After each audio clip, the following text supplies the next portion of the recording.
ስድራ ትግራይ ፕሬስ እንኳን በሰላም መጻኹም ቀጥታ ፈነው መረባትና በሳተላይትን በዩቲዩብ ቻናል ዝመሓለፍ ሕዚ ጅምረሎ ሎማዓንቲ ጋሻ ፀውዒና ነርና ቶም ጋሻ ኣብ መንገዲ እዮም ነው ናይ ሎማዓንቲ ዛዕባታትና እዋናዊ ኩነታት ትግራይ ከባቢኡ እንታይ ይመስል ሰበር ዜና እውን ኣለና ብልጽግና መከላኸል ዘለው ተጋሩ ናታቶም ጉዳይ እውን ዛዕባ ክህልወና እዩ ብኸመይ ናብቲ ዝቕንጽሎም ዝነበረ ሓይሊ ተወዲቦም ዝብል እውን ሕቶ ኣለና ብልጽግና ሃገራዊ መረፃ ክካይድ ይሓስብ ደሎ 70% መረፃ እንትካይዱ እቲ ካሊእ ብኸመይ ክፍጽሞ ዝብል መረፃ ከናውሐሉ ዝኽእለሉ ኩነታት ከሎ ዶ ዝብሉን ካልኦት ዛዕባታትን ሒዘልኩም ቀሪበ ኣለኹ ምስ መደባትና ሓቢርኩም ጽንሑ ዝመደብ እዚ ንኩሉ ክባጻሕ ሸር ገርዎ ላይክ ገርዎ ሰብስክራይብ ዘይገርኩም ሰብስክራይብ ገሩ ድሕዛ መሰጋገር ተመይስና ክንመጽእ ምዕራብ ትግራይ ዝምልከት ነገር ካልኦት ዝምልከቱ ነገራት እውን ክልቀቑ ኣለዎም ግርም ተመይስና መጽና ኣለና ሎማዓንቲ ጋሻ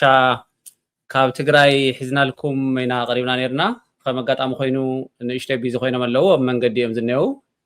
ትፈልጥዎ ኢኹም ናይ ዓድና ነገር ኩሉ ይማላእን ቅድሚኡ ግን ሰበር ዜና ሎም ንጎ ዝበፅሐና ሰበር ዜና ኣሎ ስርዓት ብልጽግና ከም ኣመሉ ቀረባት ዝበሃል ዝኾነ ይኹን ዓይነት ናይ ሜዲካል ሰፕላይስ ይኹን ዓፂዎ ኣሎ ብዛዕባኡ ሪፖርት ኣሎ ዝመፀት ሪፖርት እሱ ከቕርበልኩም እየ ብድሕሪ እቲ ሪፖርት ምስ ኣቕረብና ናብቲ ዋና ኣርእስቲ ክንከይድ ኢና ማለት እዩ ስለዚ መንግስቲ ፌደራል ብዝገበሮ ሙሉእ ክልከላ ግቡእ ግልጋሎት ጥዕና ክህብ ከም ዘይከኣለ ቢሮ ጥዕና ትግራይ የፍሊጥ ኣሎ እዚ ሰበር እዩ ሕዚ ዝመፀና ሓበሬታ እዩ ሓላፊ ቢሮ ጥዕና ትግራይ ዶክተር ኣማኒኤል ሃይለ ኣብ ህልው ኩነታት ስርዓት ጥዕና ትግራይ ኣመልኪቶም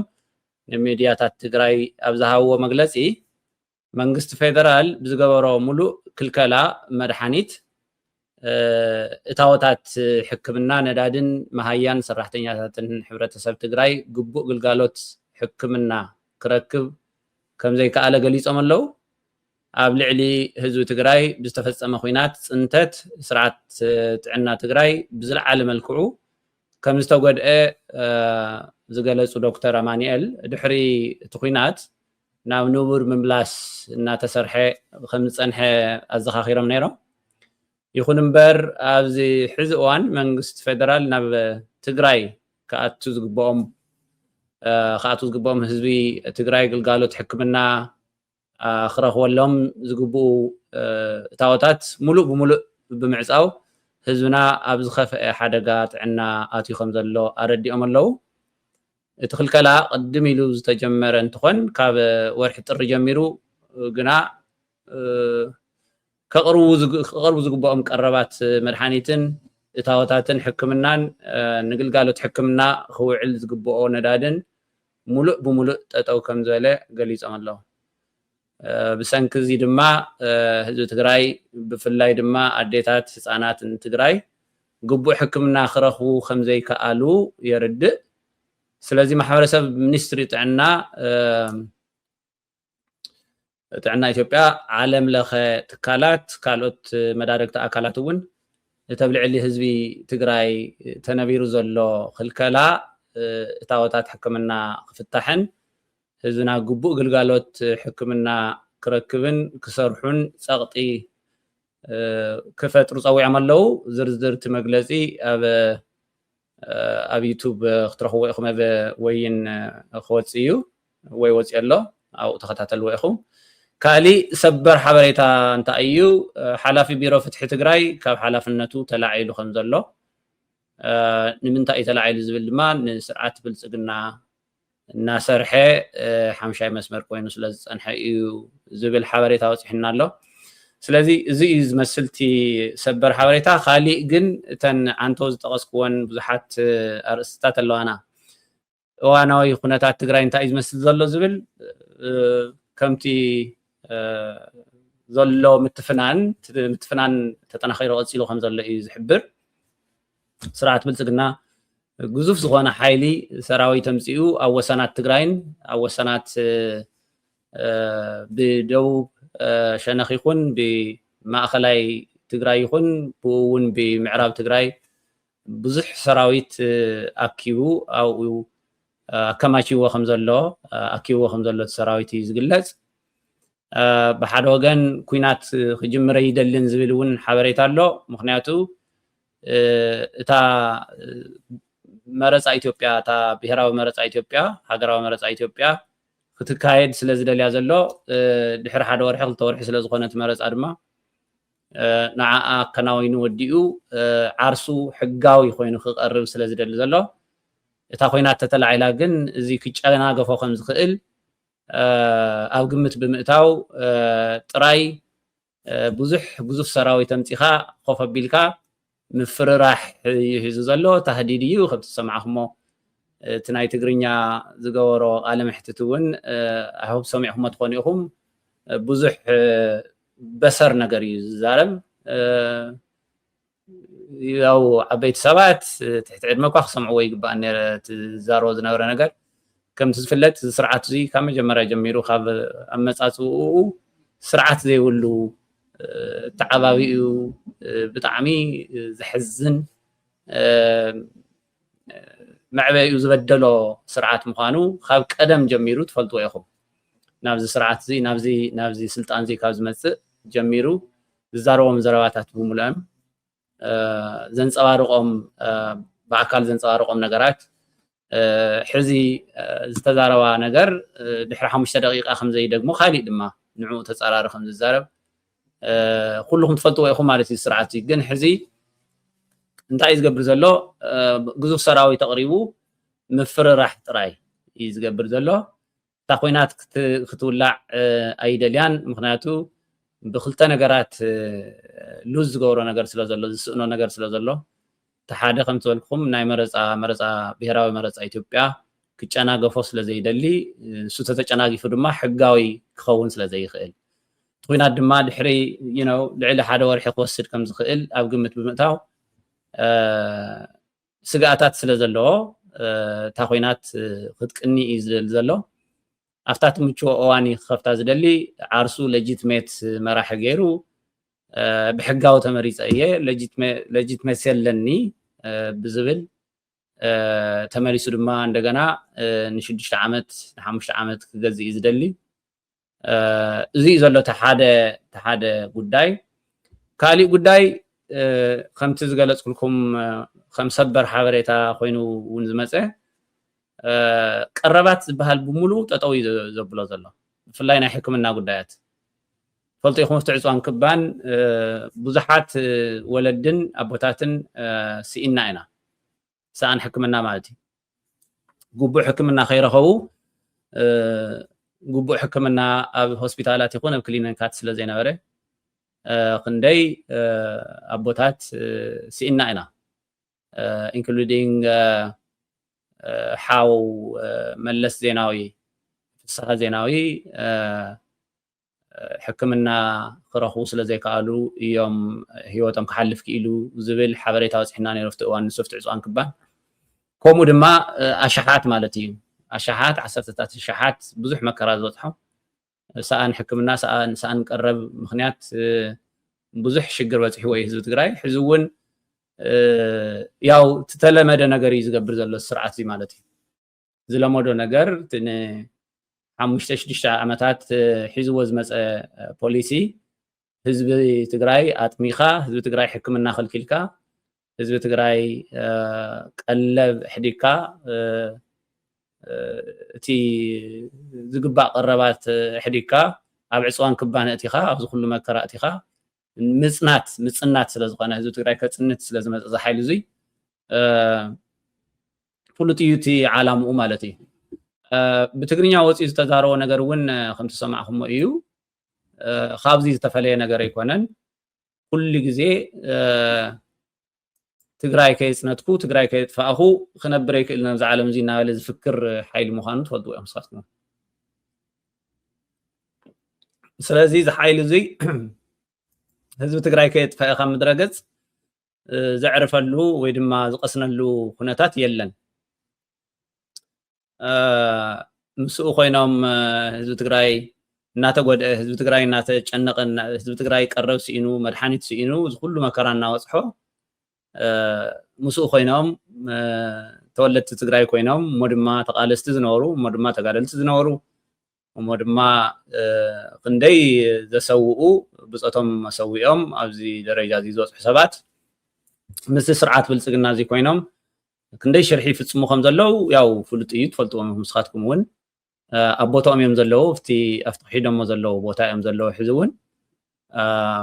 ሓድሽ ካሊእ ዝተፈለየ ነገር የለን ካብ ጀነራል ጻድቃን ጀሚርኩም ክሳብ ሳሞራ ካብ ሳሞራ ጀሚርኩም ክሳብ ዮሃንስ መንጋግ ካብኡ ጀሚርኩም ክሳብ ሕዚ ድማ እዞም ለመቐነ ንኣዲስ ኣበባ ገፅ ኣምሪሖም ዘለው ሓይልታት ኮነሬላት ዝነበሩ ተዋጋእቲ ዝነበሩ ብዙሕ ኮንትሪቢሽን ዝነበሮም ኣብቲ ዕፅዋን ክባን ሰባት ምስቲ ስርዓት ብልፅግና ኮይኖም ህዝቢ ትግራይ ክጠሚ ህዝቢ ትግራይ ክፀንት ዝገብርዎ ዘለው ስራሕ ኣጠናኺሮም እዮም ቀፂሎምሉ ዘለው ንምንታይ እዮም ከምኡ ዝገብሩ ዘለው ዝብል ዝተፈላለየ ምክንያት ኣሎ መብዛሕትኡ ምክንያት ዝቐርብ ያው ክንበልዕ ክንሰቲ ክሳብ ዘለና ህይወት ክሳብ ዘለና መቺና ህዝቢ ትግራይ ዋላ ይጥፋእ ህዝቢ ትግራይ ዋላ ይፀንት ህዝቢ ትግራይ ዋላ ካብ ምድረ ገፅ ይጥፋእ ኣይግድሰናን ንባዕልና ጥራይ ይመቸወና ኢሎም ንሱ ከም ሕርያ ገይሮም ተጠቂሞም ይኸዱ ከም ዘለው ከም ዝኸዱ እዩ ዝፍለጥ ማለት እዩ ሕዚ እዚ ናይ ቀረባት ናይ ሕክምና ኮምፕሊትሊ ጠጠው ኣቢልዎ ኣሎ ሶ እንታይ ዓይነት ኦልተርናቲቭ ኣሎ ግዝያዊ ምሕዳር ትግራይ ሰራዊት ትግራይ ውድባት ትግራይ ከ ኣብዚ ጉዳይ እዚ እንታይ ዓይነት ዝገብራ ዘለዋ ዝብል ያው መማረፂ ክህሉ እዩ ምናልባት እቲ መማረፂ ንሱ ናይ መወዳእታ መማረፂ ወይ ድማ ሃርድ ዲሲዥን ዝልዎ ማለት እዩ ከቢድ ውሳነ ዝበሃል ማለት እዩ ብትግርኛ ናብ ከቢድ ውሳነ ክኣቱ እዮም ዝብል እምነት እዩ ዘሎ ማለት እዩ እዚ ድማ መዓዝ ክኸውን ከም ዝኽእል we don't know መዓዝ ክፍፀም ከም ዝኽእል ኣይንፈልጥን ግን እዚ ሓይሊ እዚ ብጥሜት እናወደአና ፀኒሑ እዩ ኣብ ተመዛበልቲ ቦታ ዘለው ኣካላት ናሞቱ ፀኒሖም እዮም ሰኣን ቀረብ ሰኣን ምግቢ ሪኢኹም ኢኹም ናይ ሕንፃፅ ትዝክሩ ኢኹም ናይ ዓዲ መሓመዳይ ኩነታት ትዝክርዎ ኢኹም ትፈልጥዎ ኢኹም ብዙሓት መናእሰይ ኣብዚ ጉዳይ እዚ ነጢፎም ዝሰርሑ ርድኣታ ብዝግባእ ኣብ ምክፍፋል ጠንኪሮም እናሰርሑ ዝፀንሕሉ ኩነታት እዩ ዘሎ ማለት እዩ እዚ ቀረብ እዚ ግን ሕዚ ሰበር እዩ ሎሚ ንግሆ እዩ ወፅዩ ስለዚ ምናልባት እንታይ ክፍጠር ከም ዝኽእል እንታይ ክኸውን ከም ዝኽእል ኣብዚ ሒደት መዓልትታት we don't know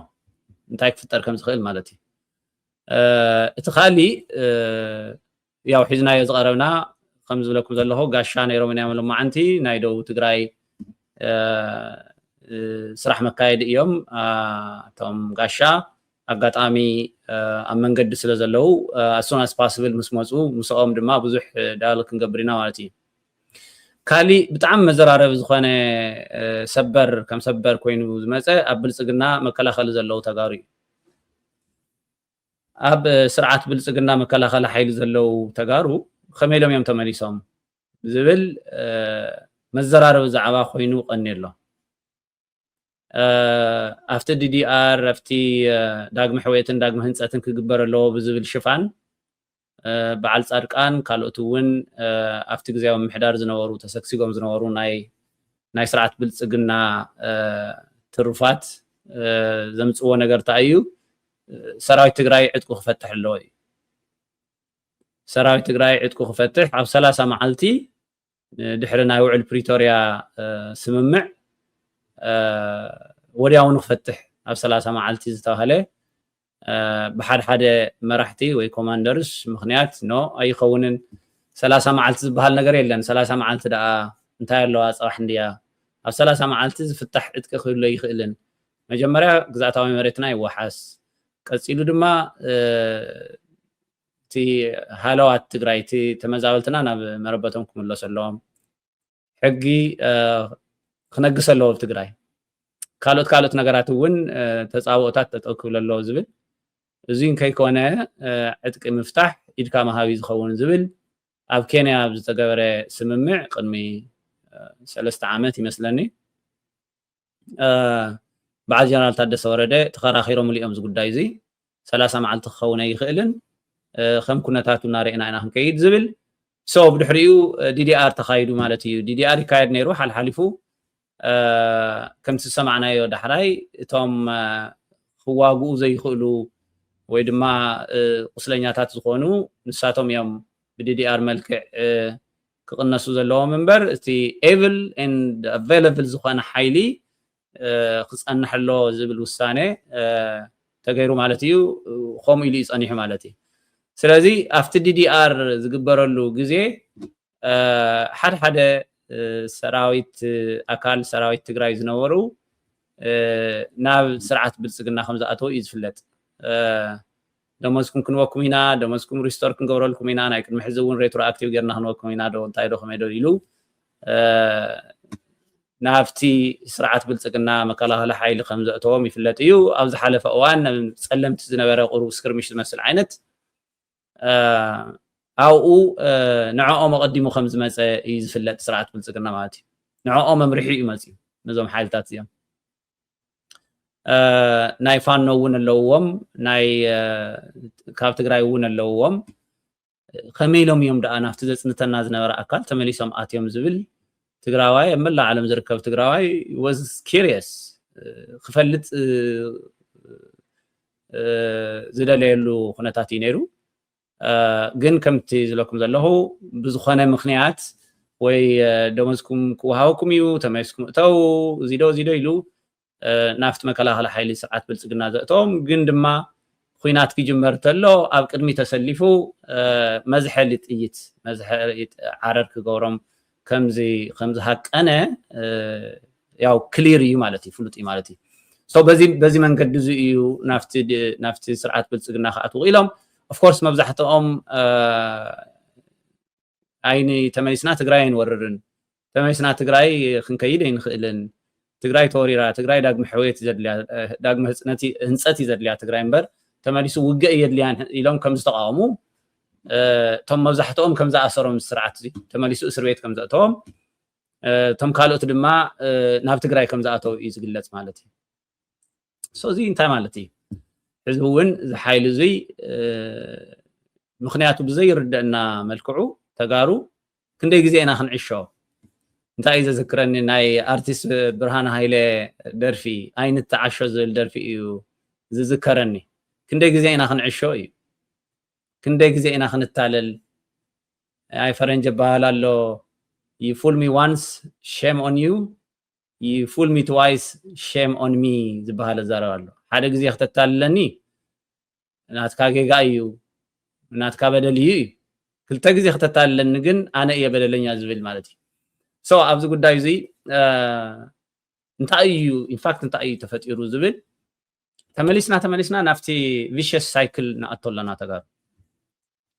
ንምንታይ ከምዚ ንኸውን ኣለና ፍሉጥ እዩ ሓደ እቲ ፀገም እኒሄ ትግራይ ናይ ቀረብ ፀገም እኒሄ ናይ ካሽ ፀገም እኒሄ ሕፅረት እኒሄ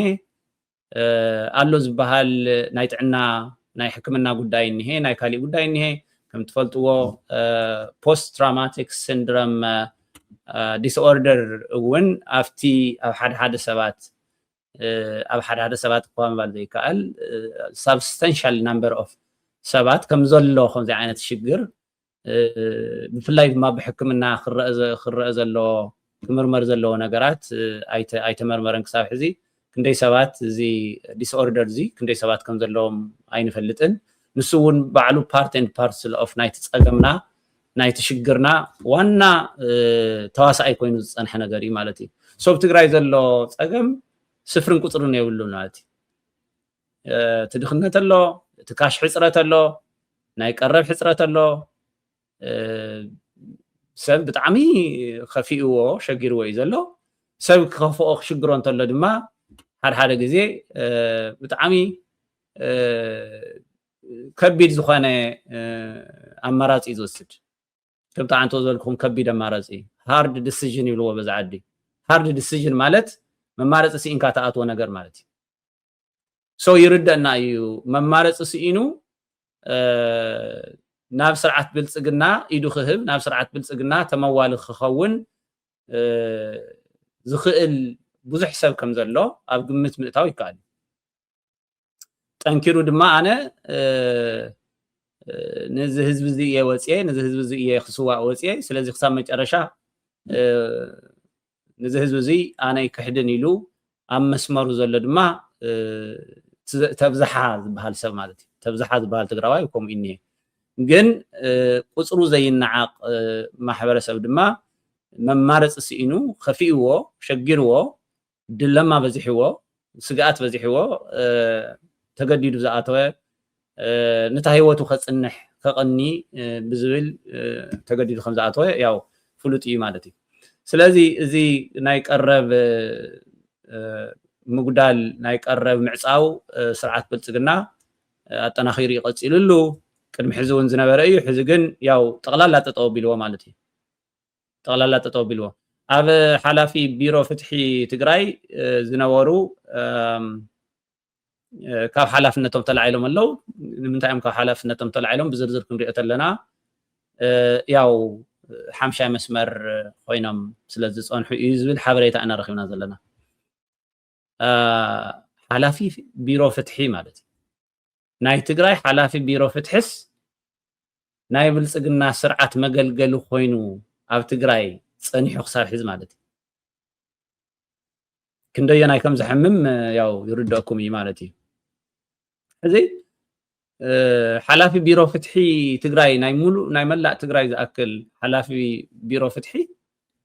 ንስርዓት ብልፅግና እናሰርሐ ዝፀንሐ ኣካል እንታይ እዩ ይገብር ነይሩ ዝብል ብዝርዝር ክመፀና እቲ ሓበሬታ ኢን ዲቴይልስ ማለት እዩ ክመፀና ተሎ እቲ ሓበሬታ ብግልፂ ጌርና ክነቕርቦ ኢና ንሱ ግን ከምዚ ዝበሉ ሰባት እውን እኔው ማለት እዩ ኣብ ውሽጥና ኣብ ማዓንጣ ህዝቢ ትግራይ ኮይኖም ናይ ህዝቢ ትግራይ መከራን ሽግርን ናይ ህዝቢ ትግራይ መከራን ጥሜትን ናይ ህዝቢ ትግራይ ስቃይን ዘይርድኦም ግን ንስርዓት ብልፅግና ነዚ ህዝቢ እዚ ሞቱን ጥሜቱን መከርኡን ከቀላጥፍሉ ኣብ መንጎ ኣብ ማዓንጣ ህዝቢ ትግራይ ተሰሊፎም ዘለዎ ሓይልታት እውን እዚ ይሰርሑ ፀኒሖም ማለት እዩ ሕዚ እዮም ተላዒሎም ዝበሃል ዘሎ እንታይ ክገብሩ ከም ዝፀንሑ ቅድሚ ሕዚ እውን ብጣዕሚ ዘገርም እዩ ማለት እዩ እዞም ኣብ መከላኸሊ ብልፅግና መከላኸሊ ሓይሊ ብልፅግና ዘለው ኣካላት ተጋሩ ዘለና መልእኽቲ ስርዓት ብልፅግና እዩ ክቅየረ ይኽእልን ካብ ገበል ዝተረኽበ እንቋቁሖ ርግቢት ክኸውን ይኽእል ስርዓት ብልፅግና ህዝቢ ትግራይን ጠቕላላ ህዝቢ ትግራይ ዝድግፍዎ ይኹኑ ዘይድግፍዎ ብዘየገድስ ድሓር ካሊእ ብዝርዝር ክንከዶ ኢና እቶም ዝድግፍዎ ዘለው ኣብ ኣዲስ ኣበባ ኮይኖም ንግዚኣ ጥቕሚ ንግዚኣ ክነብሩ ንግዚኣ ክበልዑ ክሰትዩ ኢሎም ዝድግፍዎ ዘለው እውን ኣይተርፈሎምን ማለት እዩ ምክንያቱ እቲ ፕላን ናይ ስርዓት ብልፅግና ኣካይዳ ትግራዋይ ዝበሃል ሓይሊ ካብ ምድረ ገፅ ምጥፋእ እዩ ትግራዋይ ዝበሃል ሓይሊ ካብ ምድረ ገፅ ከየጥፋእኹ ስልጣነይ ከረጋግፅ ኣይክእልን ዝብል ጠንካራ ደውታ እዩ ዘለዎ እዚ ስርዓት ኣብቲ ደውቱ እንሱ ጠንኪሩ እዩ ዝሰርሕ ዘሎ ባይዘ ስለዚ ትግራዋይ ዝበሃል ተቀያማይ ይኹን ተቃዋማይ ደጋፋይ ይኹን ተደጋፋይ ማእኸል ሰፋሪ ይኹን ኣብቲ ዘሎ ይኹን ብዘየገድስ ትግራዋይ ካብ ምድረ ገፅ ክጠፍእ ኣለዎ ኢሉ ዝተላዕለ ሓይሊ ትግራዋይ ከየጥፍአ ዝድቅስ ከይመስለኩም ኣይድቅስን እዚ ሓይሊ እዚ ንግዚኡ ክጥቀመሎም ይኽእል እዩ በዓል ጌታቸው ረዳን በዓል ፃድቃን ንግዚኡ ክጥቀመሎም ይኽእል እዩ መሳሰይ ክጥቀመሎም ይኽእል እዩ ከም ኣጋፈርቲ ገይሩ ክጥቀመሎም ይኽእል እዩ ኣተ ኤንድ ኦፍ ዘ ደይ ግን ናብኦም እዩ ዝምለስ እዚ ድማ ብስርዓት ደርጊ ዝነበረ ኩነታት የርድአና እዩ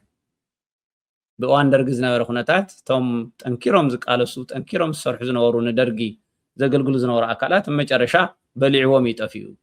መንግስቱ ሃይለማርያም ካብኡ ዝተፈለየ ምንም ነገር የብሉን እንዳውም መንግስቱ ሃይለማርያም ሓይሽ ካብዚ ስርዓት እዚ ትግራዋይ ከም ብሄር ካብ ምድረ ገፅ ክጠፍእ ኣለዎ ዝብል እዩ መንግስቱ ሃይለማርያም ክሳብ ክንድኡ ሰጢጡ ዝኸደሉ ኩነታት ቀይሕ ራዕዲ ፃዕዳ ራዕዲ እናበለ የራምድ ከም ዝነበረ ክንደይ ህዝብታት ከም ዝተቐንፀሉ ንሶብ ግምት ኣትዩ ግን ከምዚ ስርዓት እዚ ካብ ምድረ ገፅ ከም ታዝመንያን ካብ ምድረ ገፅ ክጠፍኡ ኣለዎም ዝብል ኣይነበረን ስርዓት ደርጊ ያው ብታሪኹ ክንፈልጦ ለና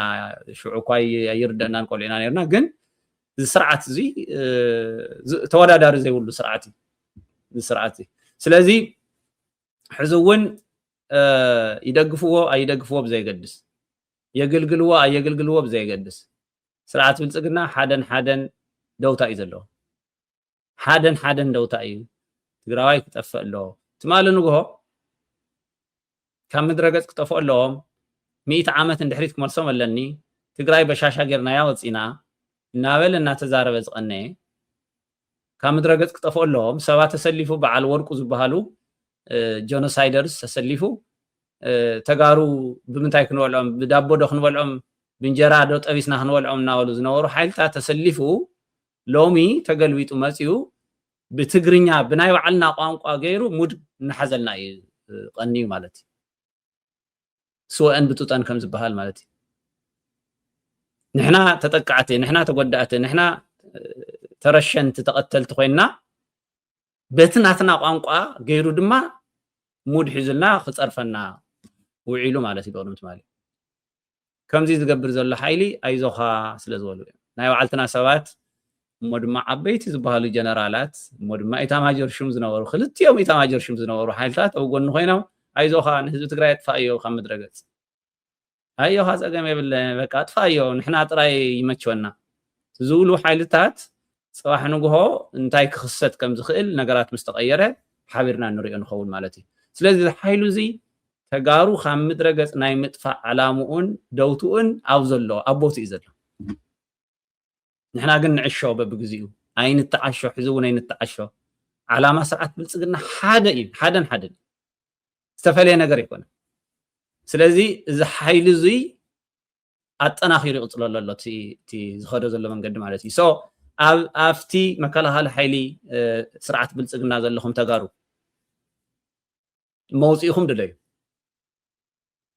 መውፂኢኹም ድለዩ ምክንያቱ እቲ ዝገደደ ቀልጢፉ ክበልዐኩም ዝኽእል ንሱ እዩ ስርዓት ንሱ እዩ ኣብ ደብረ ኣባይ ዝበሃል ቦታታት ኣብ ዝተፈላለየ ቦታታት ኣብ ደቡብ ክልል ቦታታት ክንደይ መኮንናት ተጋሩ እዮም ተቐቲሎም ተረሺኖም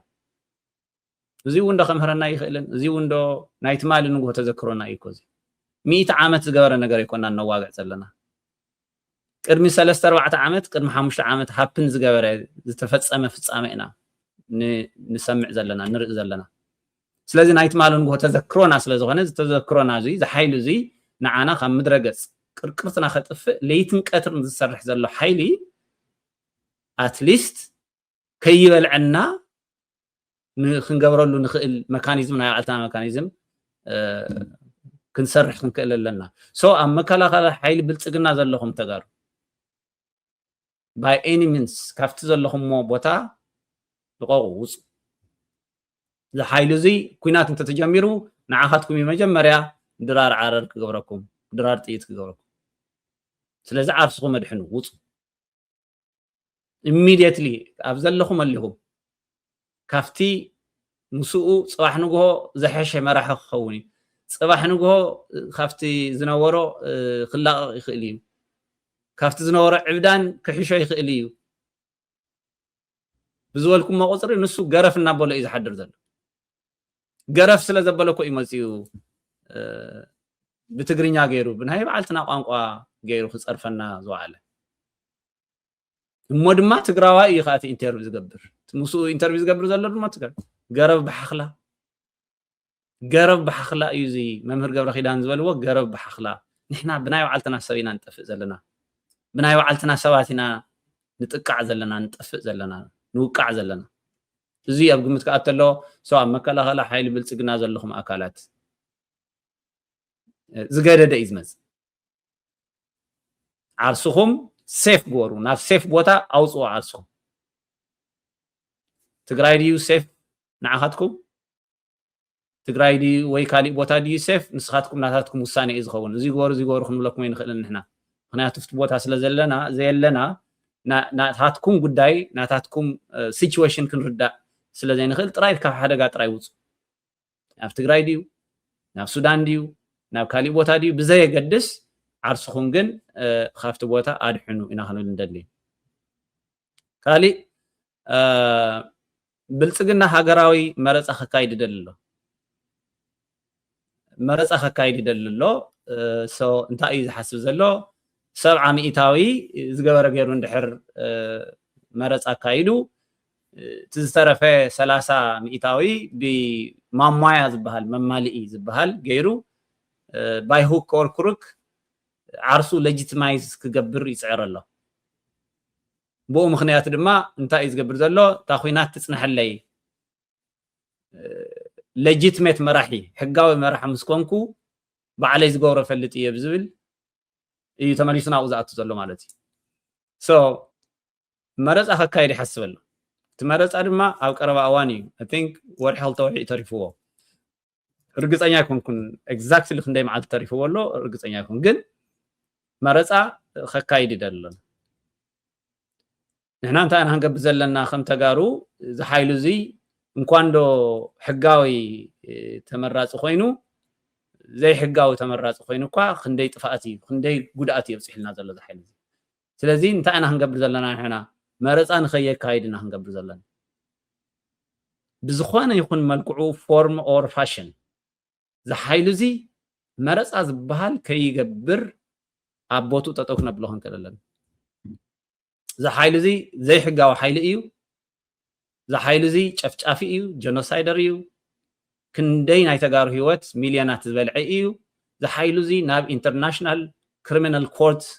ክኸይድ ዝግብኦ ሓይሊ ዝሓይሉ እዚ ዝሓይሉ እዚ ናብ መረጻ ክቐርብ ዝግብኦ ሓይሊ ይኮነን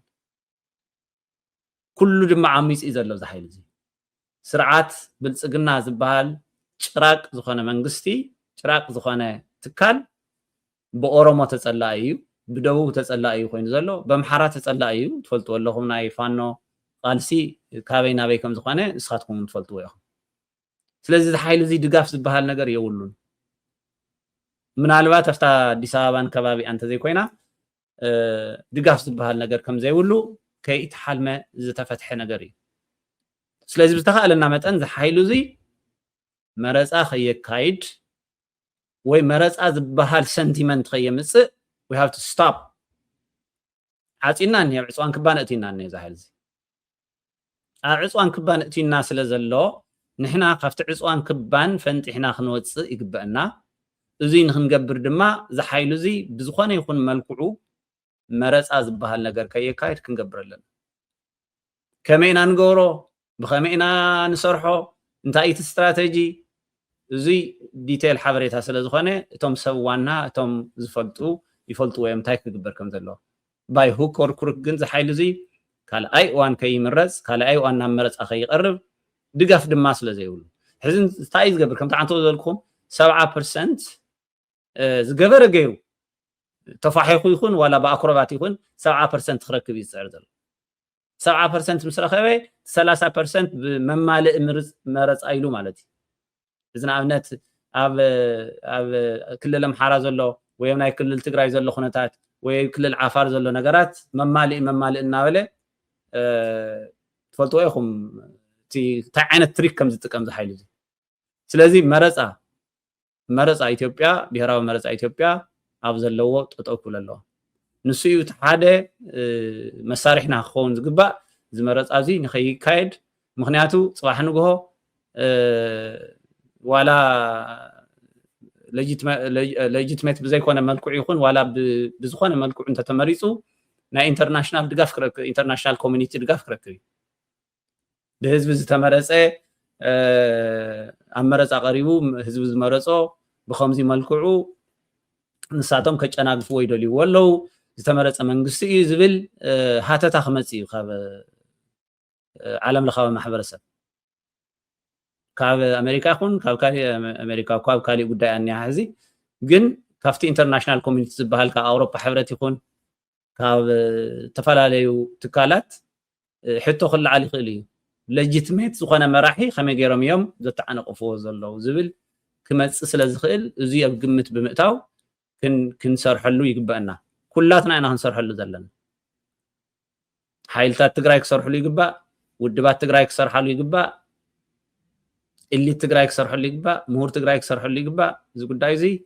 ليتن قطرن تخاتاتيلو زحايلو زي قال اي وانا مرص ازبحال ጉዳይ توز كيبل إنا هنقبل زلنا زيادة ما ليتن قطرن كنسرحلا يزغبا كالي قلطف قطفنا لكم بزح ليتر استزلو من انت قلطيفا بحد ساعات كودي يزمكر زلهو منالبات غاشانا زي مصط وينو صباح تمنيسنا خنمصلكم إنا وي دما مشت دما لو مشت بانا which is around 8 p.m. 8 p.m. Pacific time منالبات خنمصم كنمكرينا ناي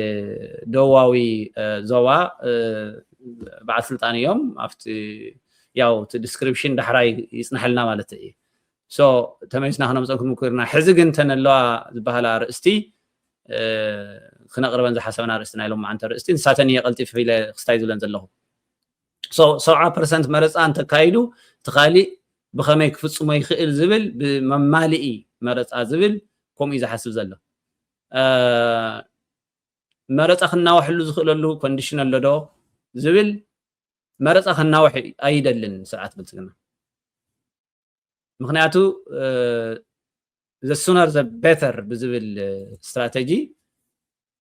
عرسو ليجيتمايز كغبر حقاو كغبر يصير زله خوينات تتجمرون لجيتمايت تخونه مرحي تباهيلو خزرولو يزدل زلو مالتي نمنتاي ناي عالم لخاوي محبرسب دغاف منتا خركو تباهيلو سلازي خنا وحو يدلن سرعت بلصقنا خنا وحو يدلن مرصا تتناويحو ريممبر قدم حزي اناويحو كوفيد له تباهيلو نو نحنا كوفيد يهالو قال يهالو كوفيد كساب كندزي مسجع يكونن سلازي نحنا مرص انا هنكايدنا إلاس تግራይ ወሲና مرص አካይዳ ንምንታይ مرص አተካይዱ ኢሉ ያው እንባጓር ፈጢሩ ማለት እዩ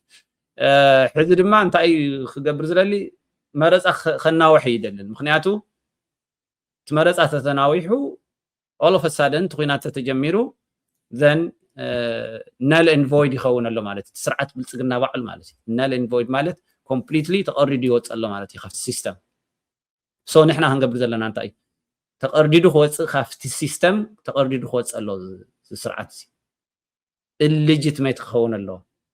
زي حقاو خون الله زي حقاو مسكونه شو انت اي خون معناتي زي حقاو منغستي يو نختوغون ويدمان ختكسون نخالي كل ነገር يمچ يمو زيا بدنبي كنريا علنا زي ነገር يو عرق سلام ويس سلطاوي مدنغار سرعت بلصقنا زبلني عرق سلام شماغلتات يلخلو زبال حبريت الله سمعهم ما تخوني خمس خاتكم عرقني ولا لا وا عرقني قربنا عصخا 360 ديجري ناقلفكا حزبنا اطميخا حزبنا اسركا حزبنا قنصلكا دو عرقون زبال ነገር اللي كميدي تعرقي عرق እኮ at some point ክትረዳዳ ክትክለለካ ይሄን ምን ክትባሃል ለክ at least ፍርቅ መንገድ ደፍት መጽህ ክትክለለካ አይኮን እንዴ ስርዓት ብልጽግና ሎሚ ሕክምና ዝባሃል በትግራይ ከያአቱ completely shot ገይርዋ ዓጺ ወሎ ቀረብ ከያአቱ ዓጺ ወሎ ካሽ ፍሎው ከይህሎ ትግራይ ካሽ ዝባሃል ነገር ከይህሉ ይገውረሉ زيغاتات ናይ ባዕሎም ገንዘብ ኣብ ባንክ ዘለዎም ገንዘብ ኣውጽኦም ምግቢ ክገዝሉ ዘይኽእሉ ኮንዲሽን ተፈጢሩ ኣሎ እዚ ዝገብር መራሒ እንታይ ዝበሃል እርቂ እዚ አይን ተዓሾ ሕዝቡን አይን ተዓሾ ብዙሕ ግዜ ተዓሺና ኢና ብዙሕ ግዜ ጉዳት በጽሕና እዩ ብዕሽነትና ምኽንያት ብዙሕ ግዜ መከራ በጽሕና እዩ ብዘይ ምድላውና ምኽንያት ዝኹሉ ፍዳና ርኢና ዘለና تمارحنات كعرخ لله تقدر زلو مارحنات كعرخ لله ويعري وينتخالي نتانكار بهال مراحل ليفوها بطعم قداس ጉዳይ እዚ ስለዚህ ዕርቀ ሰላም ዝበሃል እንታይ ናልካ ዕርቀ ሰላም ዝበሃል ኣብዚ ከይንሽወድ ብጣዕሚ የስግ ካልኣይ ዝሓይሉ እዚ ሲሪየስ ዘይክኸውን ይኽእል ولا دحن نتعارى ولا دحن شيء صبق يكون تواهيل ونو نغزابير ይልካ ገለመለ ዝግበር ነገር ክሉ ይኽእል ይማይና ቢ ሲሪየስ ዘይክኸውን ይኽእል ምድንጋር ክኸውን ይኽእል بايزوي عرق سلام نالي إذا الدناقر كالدناقر تلو عرق سلام يقول مو تقلويت دما نقول لهم زم حالتات زيهم نطفى يوم كام درجة نطفى يوم زيهم شو ما الناس أوعى مالتي أركتوت نالي قلنا على كمل زنا رقالات بسر مخانو معبي أزبدلو مخانو قلسي حيزي على ترجع مستزار بزر بس لازخانة نالبات كيس شوكم سرعات زي التعبابي معبي أزبدلو سرعات مخانو خلتي معبي أزبدلو سرعات زي حزون كدنا قرنا يمكرله remember شمال لساب دي سانتا إزل نار أباين تشاغرن convince na confuse አደረግና ቸው ይልከነ that's what he's doing ሲዝ ገብር ዘሎ ስርዓት ብልጽግና ባህላዊ ጸውቱ እኮይ ምድንጋር ዕርቀ ሰላም ጸገም የለን ሃይርና ንሰርሕ ንኽእሊና እንታይስ ይብልሞ ጽንሕ ኢሉ ድማ ቅይሮ ቢሉ ነገራት ካሊእ ነገር ይብል ማለት ስለዚህ ዝሓይሉ እዚ የደናግሪ ዘሎ ዕርቀ ሰላም ደሊ ይኮነን ዕርቀ ሰላም ዝደሊ ቀረበ ይዓጽም عرق سلام زدلي كوينات يؤوجن جزوف حيل سراويتهم سيو أب وسنات تجري يغمتن عرق سلام زدلي حيلي عينكم شافون ما عشوا كويز زي فلوتي أنا مالت حدش يكون أنا حدش يكون أنا ذا حيلو زي زيرو ناو كوينات كتوانا عندي زدلي زلو نسو زي كون خطكوس زدل زلو نسو ما كنا وحي زدل زلو أفتح ما زالت بوتاتات 10-30 مناسي أديتات يموت الله سلزخو من على تقصيلو قس بقس كتصنتو يوم قس بقس يتصنتو لهم بزي بومبا بزي درون بزي نفاريت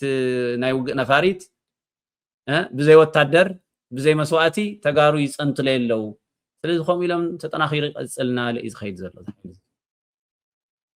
زحيل زي أم معراب تجراي زفتأمو قفعتات أم معراب تجراي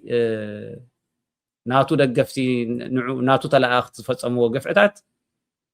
فتسمم أو كندي مكراز تونا حيلتات اللو زوني فكري على اللو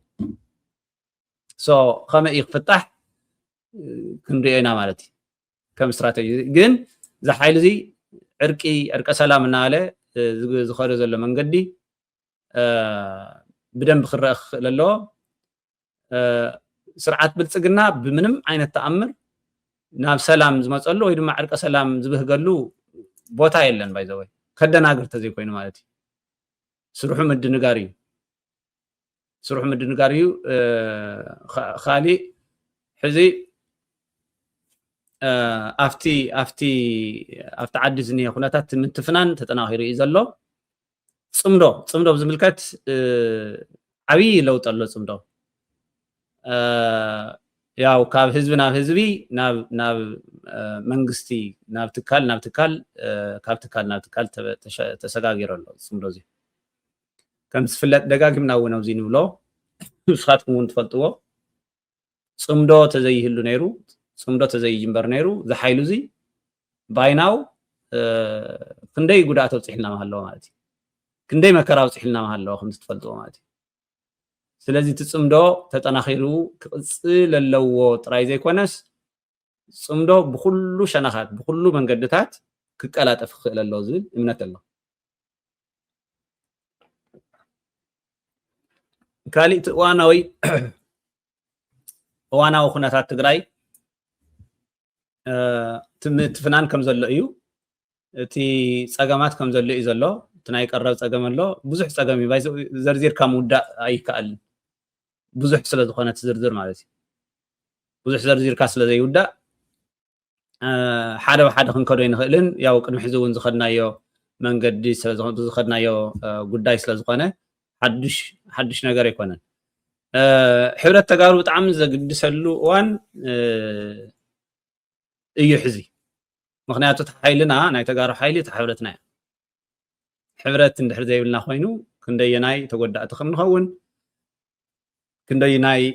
ጸላእትና ካብ ምድረገጽ ከጥፉና ከም ዝኽእሉ እዚ ያው ክዝረቡ ንጸንሐ ሓድሽ ነገር ኣይኮነን ማለት እዩ ንምንታይ እዩ ሕብረትና ዘይጠናኸር ዘሎ ዝብል ዓብይ ሕቶ እዩ ናብ ስርዓት ብልጽግና ዝሰለሙ ነው ኢዶም ዝሃቡ ማለት እዩ ናብ ስርዓት ብልጽግና ኢዶም ሂቦም ዝኣተዉ ሓይልታት ነው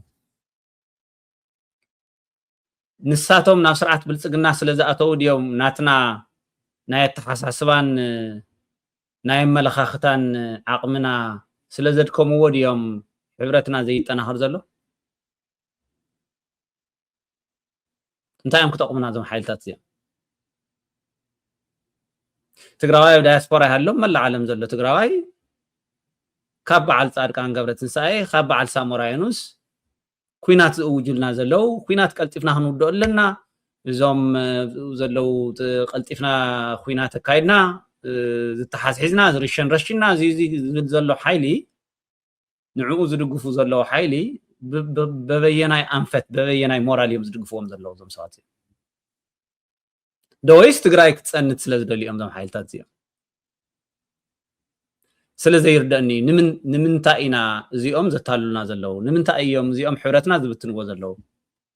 ንምንታይ ኢና ክውቱንና ሓይሊ ንህቦም ዘለና እዚ ሰፊሕ ምይይጥ ዲስከሽን ዘድልዮ ኮንፈረንስ ዘድልዮ ነገር እዩ I would love to ህዝቢ ትግራይ ዳያስፖራ ትግራይ ዓብይ ፎረም ኣዳልዩ ብዙም ይኹን ብኻሊእ ፎረም ተዳልዩ ኣብዚ ጉዳይ እዚ ብደንብ ጌርና ተንመያየጠሉ ጽቡቕ እዩ ዝብል እምነት ኣለኒ ምክንያቱ እታ ሕብረትና ኣገዳሲት ስለ ዝኾነት ማለት እዩ what is the issue እቲ እሹና እንታይ እዩ ኣብ ምንታይ ኢና ንፈላሊ ዘለና ንፈልጦ ዲና ኣብ ምንታይ ንፈላሊ ከም ዘለና ኣብ ሃለዋትናን ዘይሃለዋትናን ኢና ንፈላሊ ዘለና ኣይኮነን ህዝቢ ትግራይ ሰርቫይቭ ይግበር ይሃሉ ህዝቢ ትግራይ ይንበር ንዘለዓለም ንውሉድ ወለዶ ይመሓለፍ ዝብል ሓይሊ እኒሄ ህዝቢ ትግራይ ካብ ምድረ ገጽ ክጠፍእ ኣለዎ ዝብል ሓይሊ ድማ እኒሄ እዚኦም ንምዃኑ ህዝቢ ትግራይ ናይ ህዝቢ ትግራይ ወኪላት ክኾኑ ይኽእሉ ዶ ይኽእሉ ምክንያቱ ናይ ህዝቢ ትግራይ ጥፍኣት ዝምነ ሓይሊ ብኸመይ ገይሩ እዩ ህዝቢ ትግራይ ሪፕረዘንት ክገብር ዝኽእል እቲ ጥፋእ ክጠፍእ ኣለዎ ዝብሎ ዘሎ ሓይልስ ጸላኢ ዝኸውን ዘሎ ማለት እዩ ሶ ኣብዚ የፈላላይ ከመይ ገይሩ የፈላላይ ክህልወና ዝኽእል ብኸመይ ንፈላለ ኣለና ኣይርዳእንን ዲስከሽን የድሊ እዩ ክነዋግዕሉ ኣለና ዝወግዕ እዚ ምክንያቱ ኣገዳሲ እውን ስለ ዝኾነ ማለት እዩ መጠቃለለ ሓሳብ ክብለሉ ተለና እዚ ጉዳይ እዚ እዚ ስርዓት ብልጽግና ግዙፍ ሓይሊ ኣምፂኡ ኣብ ወሰናት ትግራይ ክዕርዱ ገይርዎም ኣሎ ብክልተ ነገራት እዩ ዝረአ ንሱ ሓደ ከፈራርሕ ናፈራርሕታ ምርጫ ከካይድ እዩ ዝደሊ ዘሎ ናፈራርሕታ ምርጫ ከካይድ እንድሕር ኮይኑ ተሳኻዕሉ ድያታ መረፃ of course ንሕና ጠንካራታት ኮይና ታ መረፃ ክትካየድ ዘይምግባር እዩ ምክንያቱ ኣናዘር 5 ዓመት ጽንተት ዝብህግ ትግራዋይ ዘሎ ይመስለንን ዝብህግ ኢትዮጵያዊ ዘሎ ይመስለንን ዋላቲ ህዝቢ ኦሮሞ ንባዕሉ ዋላ ህዝቢ ምሓራ ህዝቢ ዓፋር ተኻሊእ ህዝቢ እውን ጽንተት ዝብህግ ይመስለንን ሶ ስርዓት ብልጽግና ናብ ስልጣን ወይ ድማ ሌጂቲማይዝ ስልጣን ክህልዎ ምግባር ማለት እንታይ ማለት እዩ ካልኣይ 5 ዓመት ናይ ጽንተት እዋን ምንዋሕ ማለት እዩ ስለዚ ዝሓይሉ እዚ መረፃ ከካይድ ተኽኢሉ ናይ ዕድመ መናውሒ መድሓኒት ንወለና ማለት እዩ ዕድመ ዘናውሕ መድሓኒት ረኺቡ ማለት እዩ ዕድመ ዘናውሕ መድሓኒት ሂብና ዝሓይሉ እዚ ተመሊሱ ከጽንተና እንገብር ተኾይና ንሕና እዚ ብህይወት የለናን ማለት እዩ ክንቃለሰ ይንኽእልን ስትራቴጂ ንፈልጥን ህዝብና ዘለዎ ኩነታት ንረዳእን ኣብ ርእስና ዘብፅሖ ዘሎ ጉድኣታት ይርዳእናን ቶታሊ ኣብ ፀገም ኣለና ኣብ ሽግር ኣለና ማለት እዩ ሶ ከምኡ እንድሕር ኮይኑ ዝሓይሉ እዚ ዕድል ተረኺቡ እንኳን ዶ ዕድል ረኺቡ በታ ዘለዋ ቢጨበጣ እኳ ዝገብሮ ዘሎ ትሪኦ ኣለኹ ሕዚ እታ ብትግርኛ ገይሩ ወፂኡ ምዝራው ንባዕሉ ቅድሚ ሕዚያ ትግርኛ ተዛሪቡ ኩናት ኣውጅልና ነይሩ እሞ ሕዚ እውን ትግርኛ ተዛሪቡስ ኩናት ይኽውጀልና ዝብል ኣሳምሽን ክህልዎ እቲ ህዝቢ እሞ ድሓር ተመሊሱ ንዓና ካብ ምድረ ገጽ ከጥፍእ ተመሊሱ ንዓና ኸርዕድ ተመሊሱ ንዓና ከደናግጽ ከፈራርሕ ዝመጽ ሓይሊ ምዃኑ ትፈልጡ ኢኹም ስለዚ እዚ ሓይሉ እዚ መድሓኒቱ እንታይ እዩ ሓደ ብምንም ዓይነት ተኣምር መረፃ ከየካይድ መረፃ ዘካይድ ተኮይኑ ባይሁ ኮርኩሩክ ዝሓይሉ እዚ ዓርሱ እንደገና ን5 ዓመት ዳልዩ ዘሎ 5 ዓመት ዓርሱ ኣዳልዩ ክመጽ እዩ ንሕና ድማ ዘለና ናይ 2 ወርሒ ዕድል እውን ክወሃቦ የብሉን ዝሓይሉ እዚ ኢናፍ ኢዝ ኢናፍ ዝሓይሉ እዚ ክውገድ ክኽእል ኣለዎ ምክንያቱ ዝሓይሉ እዚ ክንደይ ጥፋኣት ክንደይ ጉድኣት ሚልዮናት ዘጥፈአልና ሓይሊ ብፍርዲ ቤት ክውገድ ዘለዎ ሓይሊ እዩ ብዝኾነ ይኹን ዓይነት ምክንያት ክውገድ ዘለዎ ሓይሊ እዩ ዝሓይሉ እዚ ተዘይተወጊዱ ሰላም የለን ሰላም ተዘየልዩ ድማ ናትና ሰላም ተተዘሪጉ ያው ናፍቲ ፅንተት ንነብር ኣለና ናፍቲ ፅንተት ተመሊስና ንኣቱ ኣለና ሶ ባይ ሁክ ኦር ክሩክ እዛ መረፃ እዚኣ ንኸይትካየድ ንኸይትፍፀም ምግባር እዩ ካልእ ትማሊ ብቅድሚ ትማሊ ሓንቲ ሓበሬታ ሒዘ ትማሊ እኳ ኣተናን ብቅድሚ ትማሊ ሓደ ሓበሬታ ሒዘልኩም መፅእ ነይረ ዝሓይሉ እዚ ብመናእሰይ ገይሩ ድማ ዝሰርሖ ሽርሒ እኒሄ ከም በዓል ኣዶናይ ዝመሰሉ ናይ ቲክቶክ ነጠፍቲ ኣካላት ገንዘብ ዋፁ ኢንጀክት ገበሩ እናበለ ንጥይት መግዝኢ ገንዘብ ክእክብ ይፅዕር ኣሎ ቅድሚ ሕዚ 16 ሚልዮን ድዩ 15 ሚልዮን ኣብ ኣዲስ ኣበባ ንተመዛበልቲ ኣካላት ክኸውን ኣለዎ ተባሂሉ ዝተዋፅአ ገንዘብ እንታይ ገይርዎ እትዎ ኣታዊ ግበሮ እዩ ተባሂሉ ናብ ብሄራዊ ባንክ ቤዚክሊ ህዝቢ ኩሉ ህዝቢ ዘዋፅኦ 15 ሚልዮን ክንደይ መሳርሒ ክንደይ ኣፅዋር ውግእ ግዝኦ we don't know ብዙሕ ዘይክረብሖ ይኽእል እዩ መሰረቱ ግን ትሞትዩ እዩ ዝረአ ሶ ኣዶናይ ዘዋፅኦ ገንዘብ 15 ሚልዮን ድዩ 16 ሚልዮን ርግፀኛ ይኮንኩ ነፍቲ ኣማውንት ግን ኣብኡታት እዩ ኣርክብ ተባሂሉ ናብ ብሄራዊ ባንክ ኢትዮጵያ እያትዩ ሶ ንስርዓት ብልፅግና ርሾ ንኾኖ ኣለና ማለት እዩ ናዋፃእና ገንዘብ ማለት እዩ ገንዘብ ኢንጀክት እናገበርና ንስርዓት ኢትዮጵያ ንኽጭፍጭፈና መድሓኒት ክኽልክለና ብፅሜት ክውድአና ብድሮን ክውድአና ነዋፀሉ ኣለና ኮንትሪቢዩት ንገብረሉ ኣለና እዚ ኣብ ትግራይ ኣብ መቐለ መፅኡ ዓብይ ምርኢት ከርኢ እዩ ዝበሃል ሓበሬታ በፂሕና ነይሩ ኢለኩም ነይረ ኣዶናይ ናብ መቐለ መፅኡ ናብ ትግራይ ዓብይ ምርኢት ክገብር እዩ ኣብኡ ዝኣቱ ገንዘብ ብምልኡ ሒዙሉ ናብ ኣብይ ኣሕመድ ዝኸይድ ናብ ስርዓት ብልፅግና እዩ ዝኣቱ እቲ ገንዘብ እሱ ዝብል ሓበሬታ በፂሕና ኣሎ ሶ እዚ ሓበሬታ እዙይ ብደንቢ ብኣንክሮ ክረአ ኣለዎ ምንም ዓይነት ስባር ሳንቲም ንስርዓት ብልፅግና ንህበሉ ኩነታት ክንፈጥር የብልና ከምቲ ዝፍለጥ በዓል ኣዶናይ መናእሰይ እዮም ሆይ እዮም ዝብሉ ዘለው መናእሰይ እዮም ዘይክርድኦም ይኽእል እዩ ናይ ስርዓት ብልፅግና ሸርሒ ዘይክርድኦም ይኽእል እዩ እንተተረድኦም እውን ባይዘወይ ካሊእ መማረፂ የብሎምን እትዎ ዝተባሃለ 15 ሚልዮን ተዘየእትዎ ነይሩ ምቐተልዎ ነይሩ ኣዶናይ ኮ ካብ በዓል ስመኘው በቀለ ይበልጽ ካብ በዓል ሰዓረ መኮነን ኮ ይበልጽ ካብ በዓል ሃጫሉ ሁንዴሳ ኮ ይበልጽ ናይ ባዕሉ ጎረቤቱ ሓው ዘመዱ ኮ ይቀትል ካብ በዓል من يزبهال بيتي أرجساكو أي بلسنا أدوناي سلازي زي بدم بخنريو خنكلا لنا أبزي أبتقراي مسيو زجورو غسواس زجورو سراح نايج توتمت خخاب نتفت كايدي دللو زبل حوريت الله إذا حوريت زي بتت زمت أن حوريت تخكلني حوريت أنت خوينو بمنم عين التأمر سبار سنتيم كواصع عين دقفن مالتي بيتي أورجسا تفلتوا يخون بيتي أورجسا من مخانو صنحوا كليب كاسمعكم تقراي كتمرز مسألة أيو تكون استشين فقد الله أيو لسلسل تزاربي أبو هوتيلو نهالو قتلوه مالتي اسمعوكم حنتو ስለተጠቃነው ጦርነት የተገባነው የሚባለው ነገር ውሃ አነሳም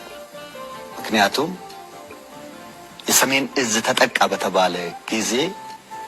የሰሜን ምዕራብ እዝ ወልቃይት ደርሷል ወልቃይት ተጠቅቷል የአማራ ልዩ ኃይል ወልቃይት ዙሪያ ሰፍሯል እሱን ደግሞ እና አበራዳሙ በወቅቱ ተናግሯል ተጀመረ እኮ ስል ግባ በለው አልኩት አለ ኦን ሪከርድ ያለ ነገር ስለዚህ ቦዝታ ይዟል የደቡብ እዝ ደሴ ደርሷል የምስራቅ እዝ በወልዲያ በኩል በአፋር አልፎ ወልዲያ ደርሷል ስለዚህ እዛች ሌሊት የሆነች ሚራክል ተፈጥራ ጦርነቱ አልተጀመረም ስለ ጣልቃ ገብነቱ ነው ምንድነው ጣልቃ ገብነት ቀደም ስለ ህገ መንግስቱ ማብራሪያ ሲሰጡ ያ ጦርነት ጣልቃ ገብነት ነው ያልኩት ትግራይ ክልል የራሱ ምርጫ አደረገ ይችላል እሱም በህገ መንግስቱ ይችላል እንዴት ክልሎች ቬቶ ፓወር አላቸው በራሳቸው ክልል ራሳቸውን በራሳቸው የማስተዳደር መብት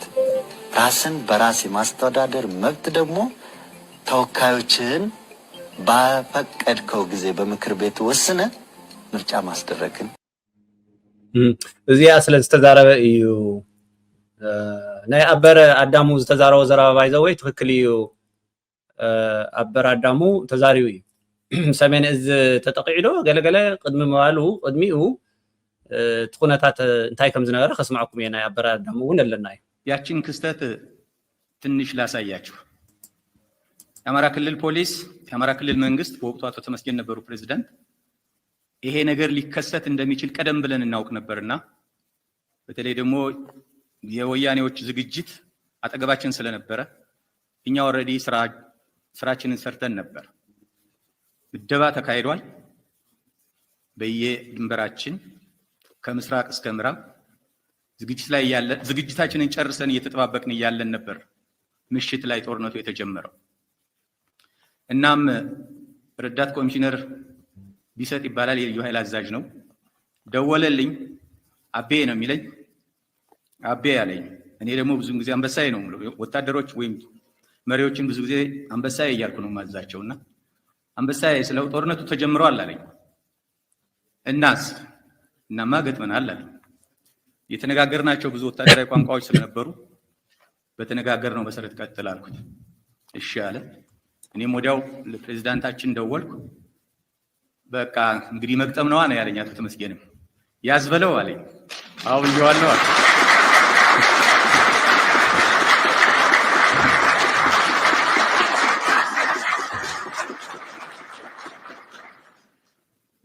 አው ገጥመናል አልኩት ከዛ በኋላ እንግዲህ ያው ስራ ነን ሁላችንም ስራ ላይ ነን ትንሽ ቆይቶ ረዳት ኮሚሽነር ቢሰጥ ረዳት ኮሚሽነር ማለት በፖሊስ ብርጋዴር ጄኔራል ማለት ነው እና ብርጋዴር ጄኔራል እያልኩ ተራው ደስ ይለኛል የተለመደ ስም እሱ ስለሆነ እንደገና መልሶ ደወለ በተነጋገርነው መሰረት እየሆነ ነው አለኝ የተነጋገርነው እንደው ዛሬ ግልጽ ላድርግላችሁ ስላለፈ እዛው ውስጥ ያሉ ከኛ ጋር ቅርበት የነበራቸው በተለይ ደግሞ በዚህ ሁመራ አካባቢ የነበረው የሜካናይዝድ ክፍለ ጦር አባሎች ከኛ ጋር ግንኙነት ነበር እናጠና ነበር አንድ ነገር ቢፈጠር እንዴት ከዛ ኃይል ወደኛ ማምጣት መሳብ እንዳለብን ኦሬዲ አጥንተን የጨረስነው ስለነበረ በተነጋገርነው መሰረት ስንባባል እኔና ረዳት ኮሚሽነር ቢሰጥ እንግባባለን በተነጋገርነው መሰረት እየሆነ ነው ምን ላድርግ አለኝ ምን ማለት ነው ብረት ለበስ የነበሩ እዛ ሜካናይዝድ የነበሩ ልጆች በእኛ ልዩ ኃይል ሽፋን እየተሰጣቸው ወደዚህ እንዲመጡ ማድረግና ከመጡ በኋላና እኛ ጋር ከደረሱ በኋላ አዙሮ ወደ ጠላት መደገን ስለነበረ እየመጡ ነው ምን ላድርጋቸው አለኝ አዙርና ወደ ጠላት ደቅን አልኩት አደረገው መጀመሪያ ሽፋን እየሰጠን ያወጣናቸው ብረት ለበሶች ከዛ በኋላ እንደገና ለኛ ልዩ ኃይል ሽፋን እየሰጡን እግረኛው ገባ ከዛ በኋላ የሆነውን የምታውቁት ነው ጦርነቱ የተጀመረው በዚህ መንገድ ነበር እለቱ አይችናል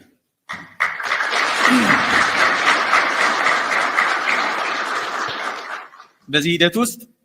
ጦርነቱ እንደተጀመረና ብረት ለበሶችን አምጥተን ከኛ ጋር እንዳሰለፍ ጀነራል ብርሃኑ ጁላ ጋር ደወልኩ።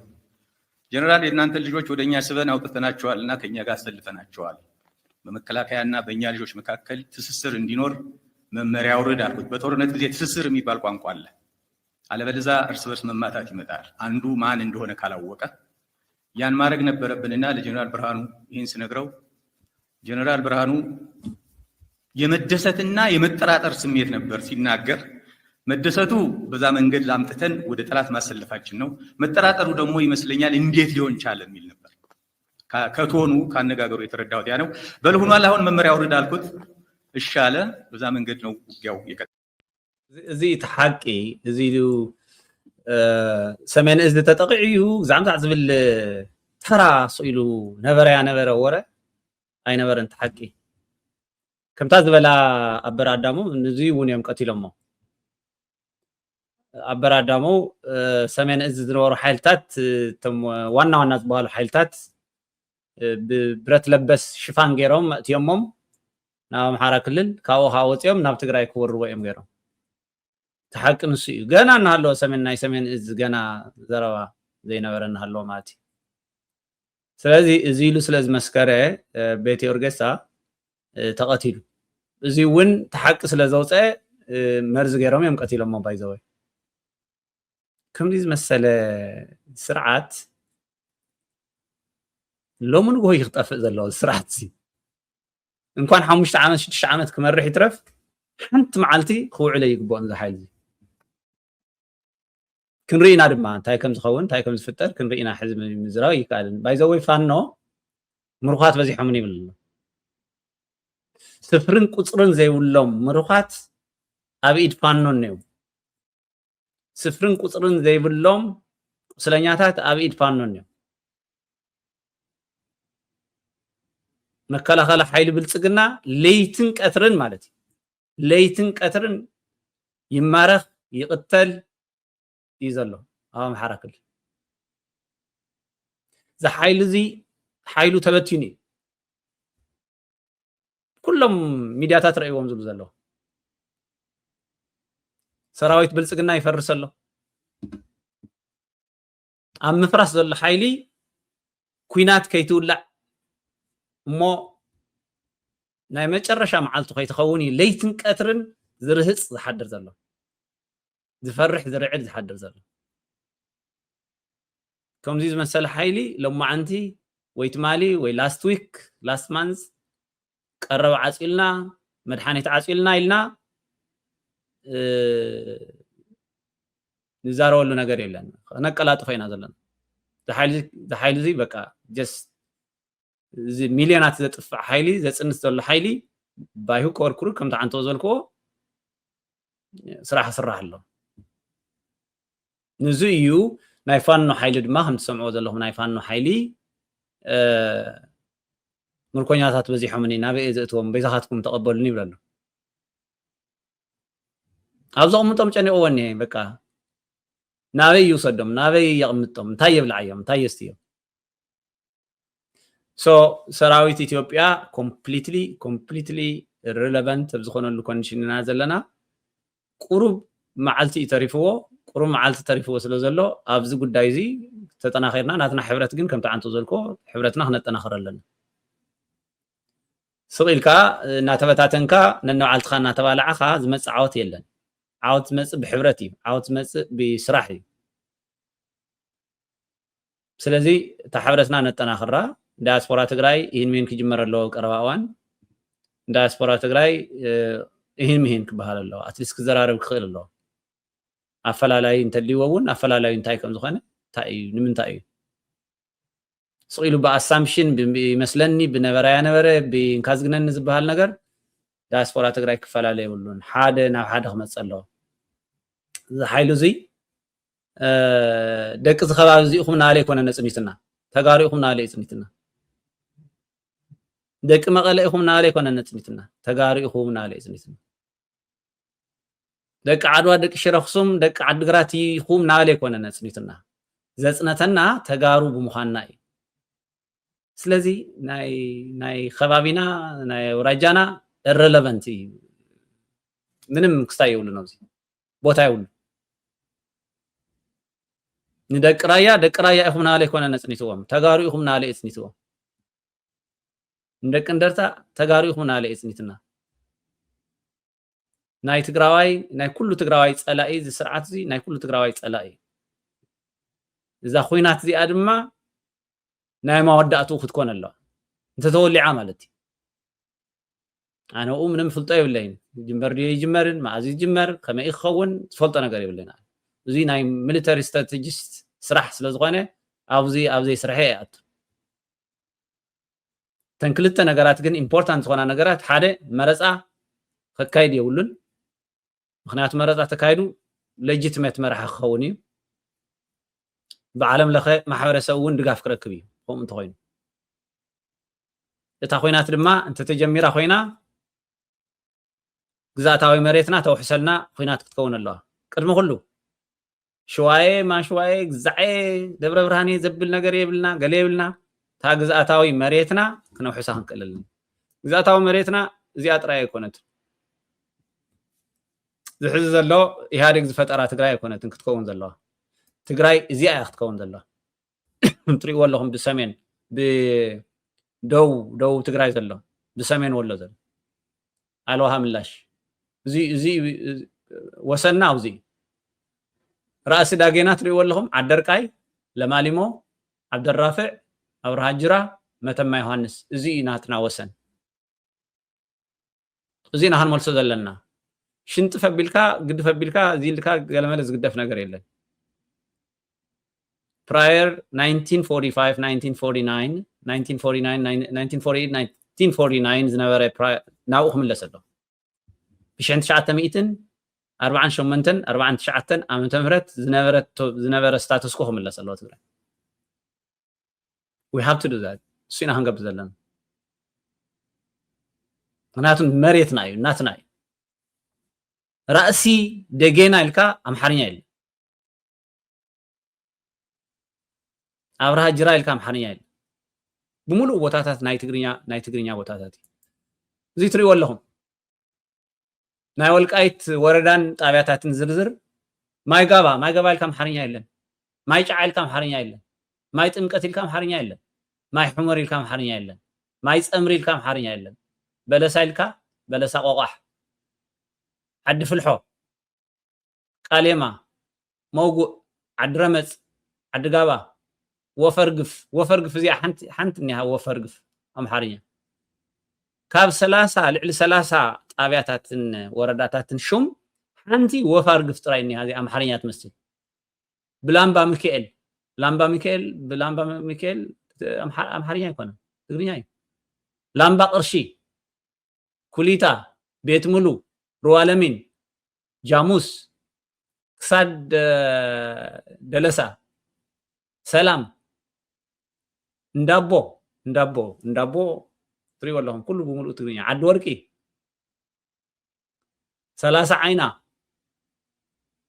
شقودا ولل أورا دبر مريم مدرو يزرو شيريلا زي بملؤ ناي تግራይ تشومي زدارك زي بملؤ من لسلم زوم ناي تكز زبعيدو قال ملتاتنا ناولو أرسم شنباش غيرهم زنقساقسو خم دمك زود عينت كحرتي زومن ولدهم كحيدهم زطفو سبات ساتهم وانجل فصوم يصانيهم ناي معراب تግራይ ህዝብና ወንጀልና ፈጾም يصانيهم ናብ ቤት ፍርድ ቀርቡ ኹለሎም ዋጋ ከፍሉ ኹለሎም ዶ ሓይልታት እዚኦም ስለዚህ እንድሕር ዝጅመር ኮይኑ ግዛታዊ መሬትና ዘውሕስ ተመዛበልትና ዝመልስ ሕግን ስርዓትን ኣብ ትግራይ ዘንግስ ክኸውን ኣሎ መስዋዕት ስልካይ ተስዋነ በዚ ክረአ ክእል ኣሎ ናይ በዓልትና ምስ ህዝቢ ትግራይ ኮይንና ስለንቃለስ ዘለና ማለት እዩ ናይ ህዝብና ፀገም ናይ ህዝብና መከራ ናይ ህዝብና نبعات أويات كل جزء بلبنان أمرنا نسلو زلو ناي حزبنا دليتن بهجرينا نتصارق زلنا زي سئلو wishful thinking ويقال زلوا نجار يكون أبزيات أنكرنا هنصرح لنا تجارو أبزح حبرتنا حسابنا ناي بوليتيكا ملخا ختانا خمد اللهنا أجمع يقولنا أفتا بهرا وحدنتنا مريتنا بزي شرارف مريتنا نحدقا بزي يأتو مريتنا كومبرومايز بزي يقبر جن كلاتنا أنا هنصرح زل تقيامي يخون تقاومي يخون دقافي يخون تدقافي يخون ما أخل سفاري يخون بزي يقدس ማንም ትግራዋይ መቼም ግዛታዊ ትግራይ ከውሕስ ድሌትን ባህግን ከም ዘለዎ ምንም ዘጠራጥር ነገር ይብሉ ኣብዚኣ ዓሲልና ክንሰርሕ ኣለና እንድሕር ጉድኣት ኮይናውን እንድሕር ኩናት ተላዒላውን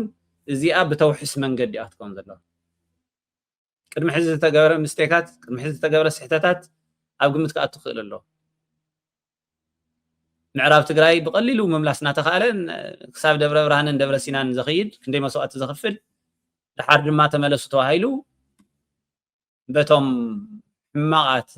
ናይ ወፃኢ ሓይልታት ልኡኻት ዝተፈፀመና ደባ ንፈልጦ ኢና ዝተፈፀመና ክህደት ንፈልጦ ኢና ናይ ትማሊ ንግሆ ተዘክሮና ስለ ዝኾነ እዚ ብደንቢ ሲሪየስሊ ክንሪኦ ክንክእል ኣለና ዝብል እምነት ኣሎ ካብ ተረፈ ያው ናይ ሎማዓንቲ ዝነበራኒ ሓበሬታታት እዚአን እየን ጋሻና ወይ ጽባሕ ክነቅርቦ ኢና ወይ ሎም ምሸት ክነቅርቦ ኢና ከምኡ የጋጥም እዩ ኣብ ቃልሲ ስለ ዘለው ኩሉ ግዜ ኣብ መንገዲ እዮም ኩሉ ግዜ ቃልሲ እዮም ኩሉ ግዜ ኣኼባ እዮም ኩሉ ግዜ ሚይጥ ስለ ዝኾኑ ይርዳእና እዩ ማለት ትኾነታት ስለ ዝርዳእና ዋላ ተጠለሙናስ ሪሊ ሲሪየስ ጥልመት ኣይኮነን ማለት እዩ ያው ስለ ዘይጣዓሞም ስለ ዘይተመቸዎም እዩ ብኡ ኢና ንሪኦ ኣብ ዝተረፈ ወይ ሎም ምሸት ወይ ጽባሕ ንግሆ ክንራኸብ ኢና ሓዊርኩም ሳና ስለ ዝፀናሕኩም እንትገብሩልና ሓገዝ ትገብሩልና ኩሉ ሼር ብምግባር ሰብስክራይብ ብምግባር ዝመደብ እዚ ንኩሉ ክባፃሕ ብምግባር ትሕግዝዎ ዘለኹም ሓገዝ ቃላት እዩ ዝሓፅረና ክነመስግነኩም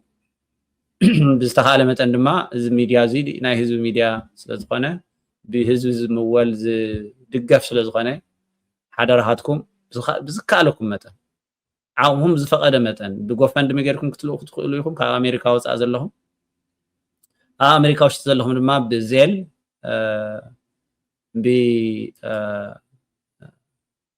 سوبر ستيكر سوبر شات كتغور تخليهم تا نايزيل قطر زيايا زيات تقوم تخليهم تحنت قطر ونلا با تقوم تخليهم ናይ ጎፈንድሚ ሊንክ ድማ እዚ እዩ ከምዚ ትሪእዎ ዘለኹም ኣፍታ ቻናል ኣለትኩም እሞ ብዝከኣለኩም መጠን ክንድግፍ ኣለና ምክንያቱ ስኻትኩም ብናታትኩም ድጋፊ ሰርቫይቭ ዝገብር ዘሎ ማለት እዩ እዚ ቻናል እዚ እዚ ሚድያ እዚ ንቅድሚት ዝቕፅል ዘሎ ንሕና እውን ሞራል ረኺብና ንሰርሖ ዘለና ብናታትኩም ሓገዝን ብናታትኩም ተወፋይነትን ልክዕ ከምቲ ንሕና ንውፈዮ ዘለና كم تنحنا ون ليتن قطر نسرح زلنا دقاسينا نسرح زلنا نسخاتكم دقاسينكم بزعوا حزبكم بزعوا مربتكم بزعوا غزاتاوي مريتكم بزعوا حقن سرعاتن دنبنا عدنا خسفن سب بسلام وصي بسلام كاتو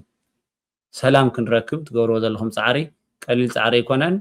ولا بصحف بتكست تغور ومبر مسانا قانچ خوينكم خم تقالسو زلهم سو خبرتي هابلنا بتعامينا ازينا نمسكنكم كابز طرفه ያው ከም ትዝበልኩም ሎም ምሸት ቶም ጋሻ ሎም ምሸት ካኣቱልና ተኽኢሎም ክነእትዎም ኢና ናይ ደቡብ ትግራይ ናይ ኣመራርሓ ኣባል እዮም ኣብኡ ዘሎ ኩነታት ሕቶታት ተዳሊናሎም ነርና ግን ያው ይጣዓሞም ነው መጹን ስለዚ ሎም ምሸት ሪስኬጁል ክንገብሮ ኢና ነገር ማለት እዩ صخرتي هاولنا يقنلنا دحان وعلو دحان حدرو دحان امسي دحان رفدو بدا مسغاغري فليكم سلام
أمريكا